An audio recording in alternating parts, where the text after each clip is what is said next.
Did you know the room you spend the most time in can either pull you deeper into sadness or lift you into joy? For many of us after 60, cluttered spaces quietly become depression rooms, draining energy and motivation. But here's the good news. Small changes can completely transform how you feel. Today, we'll turn a heavy, overwhelming space into a craft success room. Along the way, I'll share 9 simple mental health shifts, ADHD-friendly tips to keep you focused, and even how sewing can boost mood, calm your mind, and bring back purpose. If you've been feeling stuck, this may be the reset you've been waiting for. If you've ever stepped into a room and felt an instant wave of exhaustion, guilt, or even shame from the clutter, you are not alone. After 60, many of us find that certain rooms quietly turn into heavy reminders of what we haven't finished, instead of spaces that inspire us. It's not just about the mess, it's about how it makes us feel stuck, overwhelmed, and sometimes even disconnected from joy. But here's the uplifting truth. You can change that.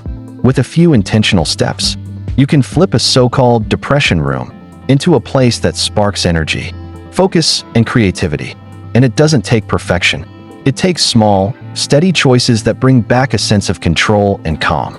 By the end of this video, you'll discover how just one small shift in your room can completely change how you feel, lifting your mood, sharpening your focus, and giving you fresh energy. I'll walk you through 9 practical mental health changes you can start using today, even if you feel stuck. You'll also learn simple ADHD-friendly tricks that make it easier to stay consistent without burning out. And most importantly, we'll explore how crafts, especially sewing, can become more than a hobby. They can be a form of therapy, a way to calm your mind, and a path back to joy and purpose after 60. This isn't about creating the perfect room. It's about creating a space that supports the best version of you. Step 1. Clear the emotional weight. Before we move a single item, I want you to pause with me. Take a breath and simply look at the room around you.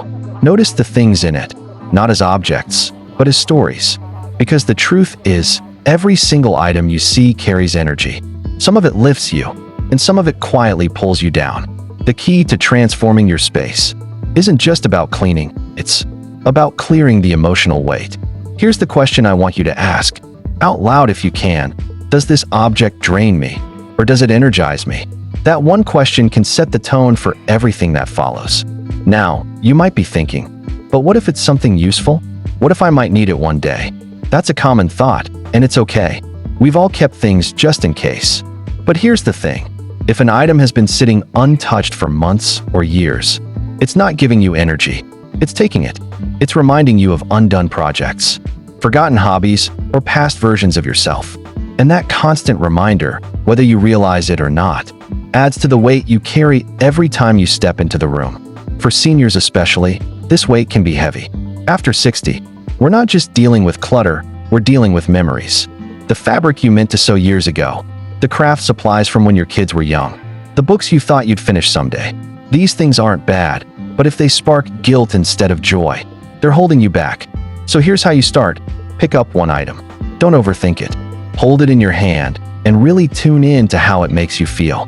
Do you feel a little spark? Like, yes, I'd love to use this. Or do you feel a sinking heaviness? Like, ugh, I still haven't dealt with this. If it drains you, give yourself permission to let it go. Not because you failed, but because you deserve a space that supports who you are today. Not who you were 20 years ago. Not who you thought you should be, but you, right now.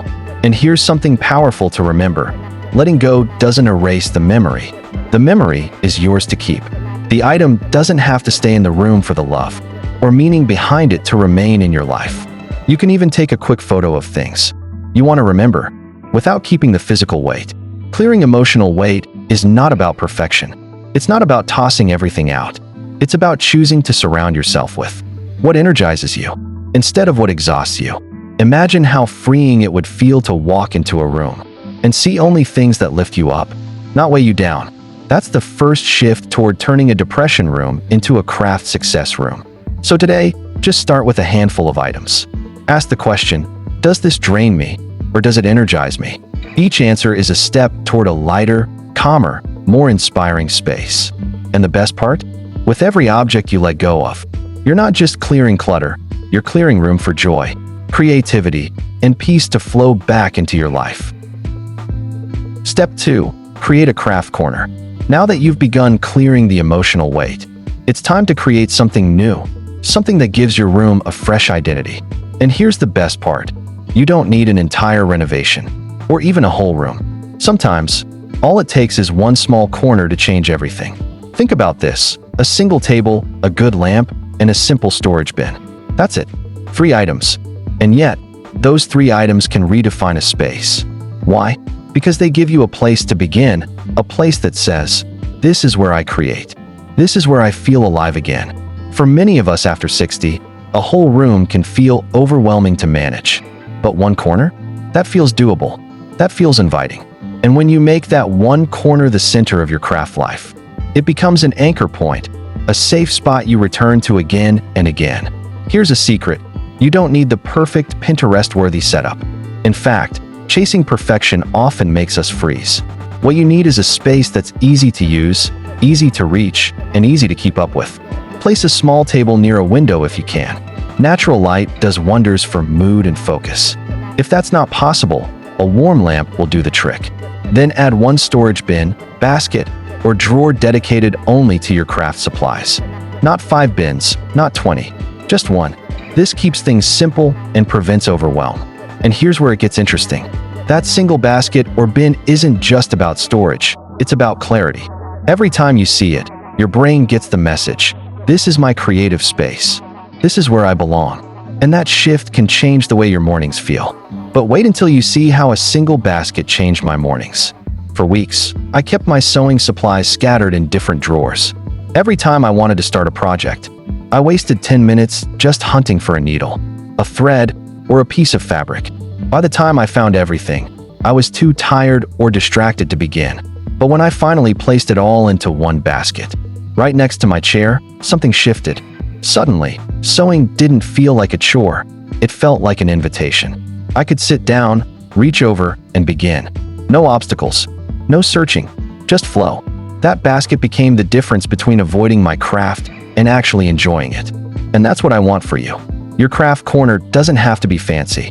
It just has to be yours. A place where you can breathe, create, and reconnect with joy. Whether you're sewing, knitting, painting, or scrapbooking, having a defined spot transforms. Crafting from a someday activity into a daily ritual. Here's the real power. When you carve out a craft corner, you're telling yourself that your creativity matters, that your well-being matters. It's not just about making things, it's about making space for yourself. And for seniors, this is especially important. We spend so much of life giving to others, children, partners, careers, that sometimes we forget how to give back to ourselves. This corner becomes your reminder that it's okay and necessary to nurture your own joy. So don't wait for the perfect time or the perfect room. Take one table, one light, and one basket, and claim your craft corner today. Because in the middle of ordinary days, this little space can give you extraordinary peace. Step 3. The 10-minute ADHD-friendly reset. Here's where many people get stuck. The idea that organizing or decluttering means hours of hard work. And if you live with ADHD tendencies, or even just find it hard to stay focused after 60, those long stretches feel impossible. That's why this step is so important. It's not about cleaning for hours. It's about giving yourself permission to reset in just 10 minutes. Here's how it works. Grab a timer, your phone, the oven timer, even a little kitchen stopwatch. Set it for 10 minutes. Not 30, not 60, just 10. Then, during that time, focus only on one tiny task. Maybe it's putting thread back into the basket, clearing the top of the table, or sorting through one drawer. When the timer goes off, stop, even if you're in the middle of something. Especially if you're in the middle of something. Now, here's the mini hook. The trick is to stop before you're tired, so you actually want to come back tomorrow. That's the secret. Because what usually happens is this. We push ourselves until we're exhausted, and then the thought of doing it again feels overwhelming. But when you leave while you still have energy, your brain starts to look forward to the next session. You build momentum instead of burnout. Think of it like this. When you were younger, maybe you worked long shifts, raised kids, or took care of a busy household. That was a season of endurance. But now, life after 60 should be about sustainability. about creating rhythms you can actually enjoy, not dreading chores that leave you drained. 10 minutes feels manageable. 10 minutes feels kind. And 10 minutes done every day adds up to more progress than a single exhausting Saturday that leaves you wiped out. This method is especially powerful if you have ADHD tendencies or find your mind jumping from one thing to the next. A short timer gives your brain a clear boundary. For these 10 minutes, I know exactly what I'm doing. That structure helps calm mental chaos and keeps you from wandering off mid-task. Here's another benefit. The 10-minute reset lowers the emotional weight of starting. One of the hardest parts of decluttering is just beginning. We tell ourselves it'll take forever, and that thought alone makes us avoid it. But when you promise yourself, I only have to do this for 10 minutes, it suddenly feels doable. And once you start, you often find it's easier to keep going. But even if you don't, you've still won. Let me share a personal example. I once dreaded opening a particular drawer in my craft room because it was crammed with years of fabric scraps. Every time I saw it, I sighed and shut it again. But one day, I set a timer for 10 minutes. I told myself, just sort out the top layer, nothing more. And when the timer rang, I stopped. The drawer wasn't perfect, but it was lighter. And the next day, I came back and did another 10 minutes. In less than a week, a task I had avoided for months was finally done, and it never once felt overwhelming. That's the gift of the 10-minute reset. It teaches you that progress doesn't have to be painful. It doesn't have to drain you. It can actually become something you look forward to. Imagine knowing that every day, you'll walk into your craft room, spend just a few minutes bringing order, and then leave with a little more peace than before. Over time, that consistency creates a space that feels nurturing instead of nagging. So today, don't worry about cleaning the whole room. Just grab a timer, pick one tiny task, and give it 10 minutes. Then stop, smile at your progress, and trust that tomorrow you'll be ready and even eager to come back again. Step 4. Add mental health anchors, visual cues. Now that you've created a craft corner and started building momentum with short resets, it's time to make the space feel emotionally supportive. Because here's the truth. A room isn't just 4 walls and furniture. It's a message you send to yourself every time you walk in.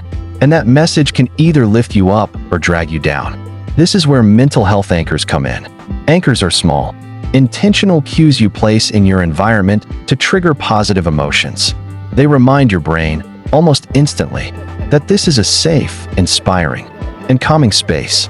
And they don't need to be complicated. In fact, the simpler, the better. Think about adding a plant, even a small one. Studies show that greenery reduces stress and improves mood just by being in the room. Or maybe it's color. A bright pillow, a cheerful mug for your pencils, or a fabric swatch you love draped over the chair. Colors like green and blue tend to calm, while yellows and warm tones spark energy. And here's the most powerful one: a photo or object that carries positive memory.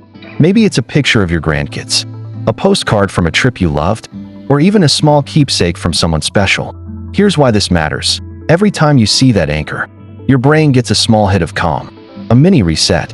Instead of looking around and thinking, I still haven't cleaned this, or this room is overwhelming, your eyes land on something that tells you, I am safe, I am loved, I am grounded. That tiny shift helps regulate your emotions without you even realizing it. This is especially important for seniors because our environments affect us more than we sometimes admit. As we age, many of us spend more time at home. That means our surroundings have an even bigger influence on mood and mental health. The right visual cue can make the difference between walking into a room that feels heavy and walking into a room that feels healing. Let me give you an example. I once added a single framed photo to my craft corner. A picture of my daughter and me laughing during a sewing project years ago. Every time I looked at it, I felt that same spark of joy, that reminder of connection. And slowly, instead of avoiding the room, I wanted to spend more time there. That one image became an anchor for love and creativity. You can create anchors with sounds and scents too. A small speaker for calming music, or a diffuser with lavender or citrus oils. These sensory cues reinforce the message. This is where I feel good. This is where I create peace. Now, don't fall into the trap of thinking you need to fill the space with dozens of things. 1 or 2 anchors are enough. The goal isn't more, it's meaning. Too many decorations can become clutter, but the right anchor, placed intentionally, transforms how you feel every time you walk into the room. So here's your challenge for today. Choose one anchor. Just one. Maybe it's a plant, maybe it's a color, maybe it's a photo. Place it where your eyes naturally land when you first step into the room. And notice how your body responds. Do your shoulders relax just a little? Do you feel your breath deepen? That's your anchor doing its work. Remember, you're not just creating a craft corner, you're creating a mental health corner, a space that reminds you of who you are and what you love. And every time you add an anchor, you're not just decorating, you're healing. Step 5. Build a ritual around crafting. Now that your craft corner feels lighter and anchored with positivity, it's time to make it part of your daily rhythm. Because the truth is, a space alone won't change your life. It's the consistent use of that space that brings transformation. And the best way to create consistency is through ritual. Think of a ritual as a gentle doorway you step through every time you begin crafting. It doesn't need to be complicated. In fact, the simpler it is, the more powerful it becomes. A ritual signals to your brain and body, now it's time to shift. Now it's time for me. Here's how you can start. Before you sit down, make yourself a warm cup of tea or coffee. Not in a rush, but slowly, almost as if preparing that drink is part of the crafting itself. That first sip becomes a calming signal. This is my moment. Or maybe your ritual is music. Create a small playlist of songs that lift your spirit, calm your nerves, or help you focus. Each time you press play, your brain makes the connection. These sounds mean creativity, peace, and flow. Over time, the first few notes of that music will bring you into the right mindset automatically. For some, the ritual might be movement, a gentle stretch, rolling your shoulders, or taking 3 deep breaths before you pick up your project. These small actions ground you in the present moment and prepare your body for focus. Why does this matter? Because rituals create predictability, and predictability creates safety, especially after 60, when life can sometimes feel unpredictable, whether it's health challenges, shifting routines, or changing family dynamics. Rituals offer a steady rhythm we can count on. They remind us that even when the world feels out of control, this moment belongs to me. And here's another gift of ritual. It helps with ADHD tendencies or restless focus. When your brain knows, first I make tea, then I craft, it doesn't wander as much. It learns the pattern and slips more easily into the flow. That structure builds consistency without effort. Let me share a personal story. I used to sit down at my sewing machine whenever I had extra time. But here's the problem. Extra time rarely came. And when it did, I often felt too scattered to start. Then I created a ritual. I brewed a cup of chamomile tea, played the same soft piano music, and lit a small candle before beginning. It took only a minute or two, but soon, my brain began to crave that sequence. The candle meant calm. The music meant focus. The tea meant comfort. And just like that, crafting shifted from something I occasionally squeezed into something I joyfully looked forward to. That's the power of ritual. It turns creativity into a habit, not just a hobby. And the more consistent you are, the more your craft room becomes a place of healing instead of avoidance. So here's your challenge. Choose one ritual. It doesn't need to be dramatic. One drink, one song, one stretch, one breath. Practice it every time before you begin crafting. Soon, you won't even have to think about it. Your body and mind will already know. It's time for peace. It's time for joy. It's time for me. Remember, it's not about how much you create. It's about creating a rhythm that supports you. And when you build a ritual, you're not just crafting projects, you're crafting a life filled with intention and calm. Step 6. Sewing as self-therapy. And if you think sewing is just busy work, wait till you hear how it actually rewires your brain. Many people see sewing as nothing more than stitching fabric together, but research shows it's so much more. Sewing has measurable mental health benefits. It improves focus, reduces rumination, and increases your sense of accomplishment. In other words, it's not just a hobby. It's a form of therapy you can practice at home. Let's start with focus. When you sew, your attention naturally narrows to the needle, the thread, and the fabric in front of you. It pulls you away from racing thoughts and anchors you in the present moment. Psychologists call this flow state, a deep sense of concentration, where time seems to fade away. For seniors, especially those who struggle with distraction or ADHD tendencies, this state is incredibly healing. It gives your brain the reset it craves. Now let's talk about rumination, that endless loop of negative thoughts we all know too well. Seniors often carry heavier mental loads, grief, loneliness, or regrets about the past. The danger is, when we sit idle, our minds replay those thoughts on repeat. But sewing interrupts that cycle. The rhythm of stitching, the gentle hum of a machine, the quiet act of creating, these become mental speed bumps that slow rumination and replace it with calm. Each stitch is like a tiny pause button for worry. And then there's accomplishment. How often do we go through a day and feel like nothing truly got finished? It's frustrating, even discouraging. Sewing changes that. Whether it's a mended hem, a pillowcase, or a quilt square, sewing gives you something tangible to show for your time. That sense of completion, I made this, I finished this, is a powerful antidote to the helplessness that depression can bring. Every project, no matter how small, becomes a confidence booster. Here's a story. A woman I know in her 70s once told me she felt invisible after retiring. Her days blurred together, and she said, "I don't feel useful anymore." Then she started sewing again, just simple projects. Within weeks, she said she felt a spark she hadn't felt in years. Sewing gave her back a sense of purpose. She made gifts for neighbors, clothes for her grandchildren, and even small donations to local shelters. Each piece reminded her she could still contribute, still create, still matter. And that's the heart of sewing as self-therapy. It's not about being perfect. It's not about making magazine-worthy projects. It's about giving your mind a place to rest, your hands a rhythm to follow, and your heart a reason to feel proud. So the next time you sit down with a needle and thread, remember this: you're not just sewing. You're strengthening focus, calming your mind, and building confidence one stitch at a time. And that's therapy in its purest, most beautiful form. Step 7. Use finish lines, not to-do lists. Here's a mistake most of us make. When trying to get organized, we create long to-do lists that feel impossible to finish.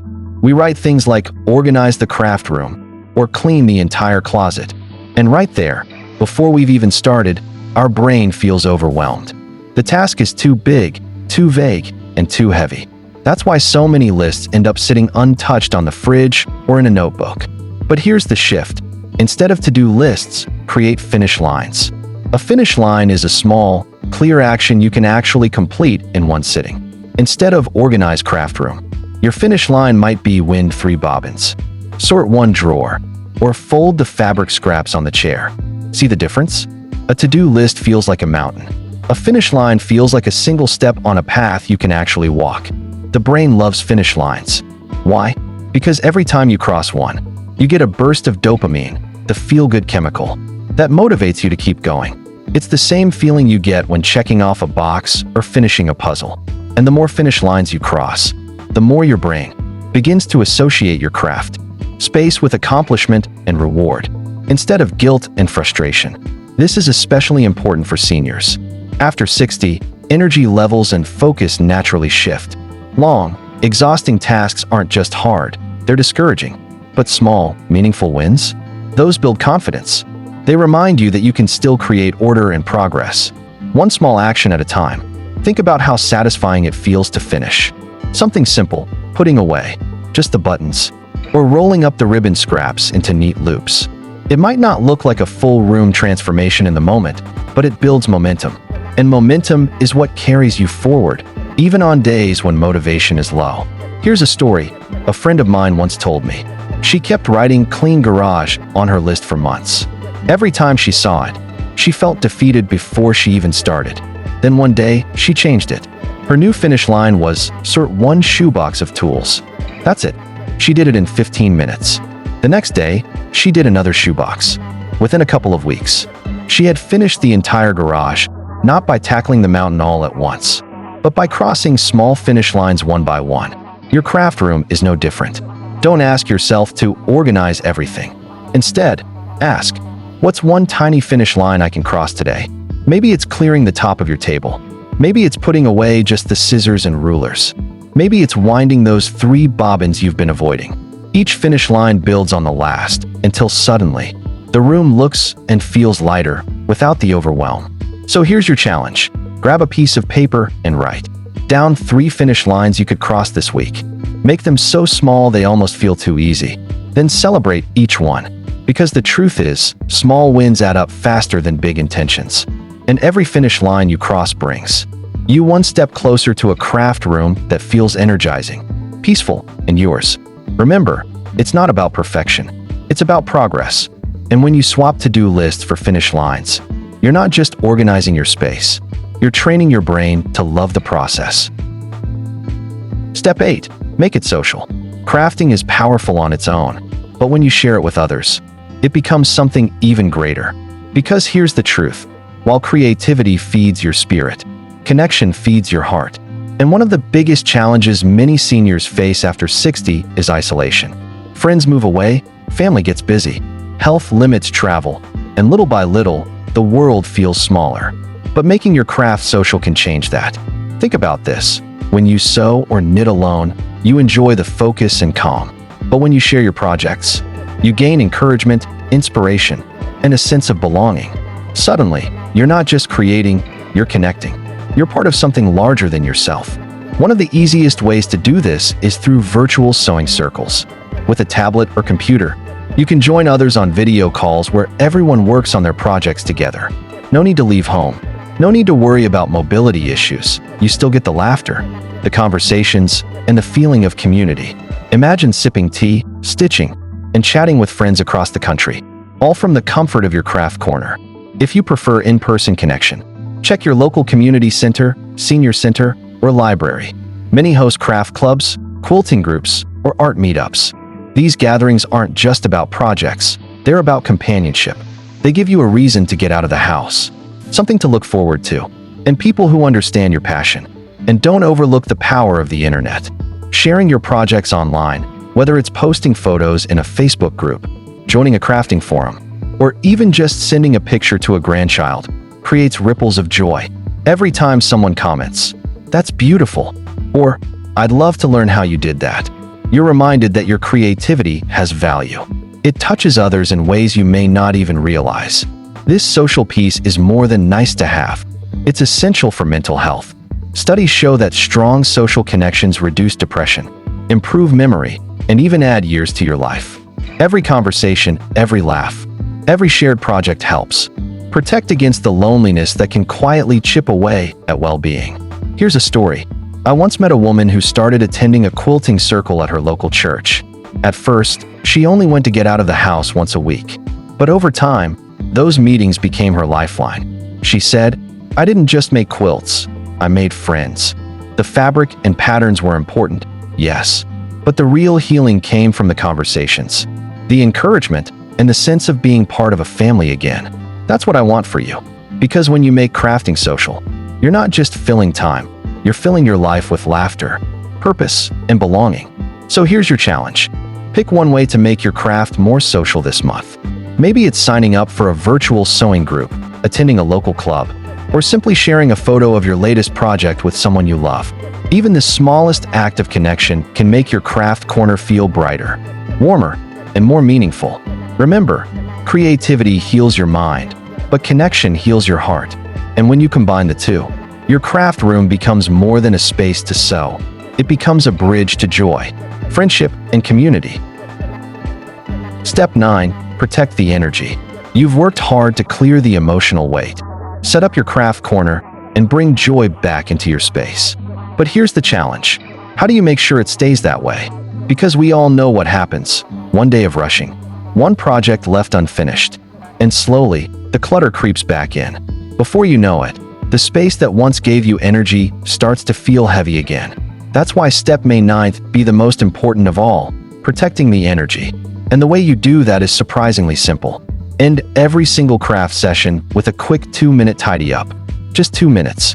That's all it takes to protect the work you've done. Here's the mini hook. That tiny habit is what keeps your craft room from turning back into a depression room. Think about it. After sewing or crafting, it's tempting to push back your chair, leave the scraps, and say, "I'll deal with it later." But later often never comes. The threads stay scattered. The fabric piles up, and little by little, the joy drains away. By taking just 2 minutes, literally, the time it takes to rethread a needle, you keep your space fresh and inviting. What does a 2-minute tidy look like? It's as simple as putting scissors back in their basket, folding the fabric you just used, or clearing the table surface. No heavy cleaning, no marathon organizing. Just a small reset so tomorrow, when you walk in, you're greeted with possibility instead of chaos. Why is this so powerful? Because your environment speaks to you. If your craft corner greets you with clutter, your brain feels resistance before you even begin. But if you walk in and see a tidy space waiting for you, it whispers, "Come create. Come rest. Come enjoy." This small ritual also builds self-respect. Every time you tidy for 2 minutes, you send yourself the message, "I value this space. I value my energy. I value myself." And over time, those little choices compound into a room that continues to support your well-being, instead of slipping back into overwhelm. Here's a personal example. I used to leave my sewing machine surrounded by scraps after every project. The next day, I dreaded coming back because the mess made me feel behind before I even started. But once I committed to the 2-minute tidy, everything shifted. Now, when I return, my table feels ready, like it's waiting for me. That feeling alone makes me want to create more often. And the beauty is, you don't need discipline or willpower for this. 2 minutes is so easy that you won't talk yourself out of it. Over time, it becomes automatic, like brushing your teeth before bed. You'll do it without even thinking. So here's your challenge. The next time you finish a crafting session, don't just walk away. Set a little timer and spend 2 minutes resetting the space. Fold, put away, clear, and breathe. Then step back and notice the difference. You'll leave the room with peace, and you'll return tomorrow with excitement instead of dread. Remember, protecting the energy isn't about working harder, it's about working smarter. And those 2 minutes at the end of every session are the difference between a room that slowly drains you and a craft corner that continues to inspire you day after day. I'll be honest, I avoided my own spare room for months. Every time I opened the door, the clutter reminded me of projects I hadn't finished and energy I no longer had. It felt like failure in 4 walls. But the moment I created a small sewing corner, everything shifted. Suddenly, the room wasn't about what I hadn't done, it became about what I could do. Now, it's a place I actually look forward to stepping into. A place of calm, purpose, and even joy. And if one corner could do that for me, imagine what one small shift could do for you. This is more than a clean room. It's a new mindset. What once felt like a burden now feels like an invitation. By shifting from clutter to clarity, from avoidance to action, this space transformed from a depression room into a place of expression. And it's not just about the sewing, the crafting, or the organizing. It's about creating a corner of your life that reflects the person you still want to be. A room that says, you still have energy, you still have purpose, and you still have joy waiting to be discovered. What's one small change you could make in your room this week? Maybe it's clearing a drawer, adding a plant, or setting up a cozy corner. Share it below, and I just might feature your idea in a future video. Your story could inspire someone else to take their first step. And if this video gave you even a little spark to reclaim just one space in your home, give it a thumbs up. It really helps more people find us. Don't forget to subscribe for more simple wins after 60, where every small shift adds up to a brighter, lighter life.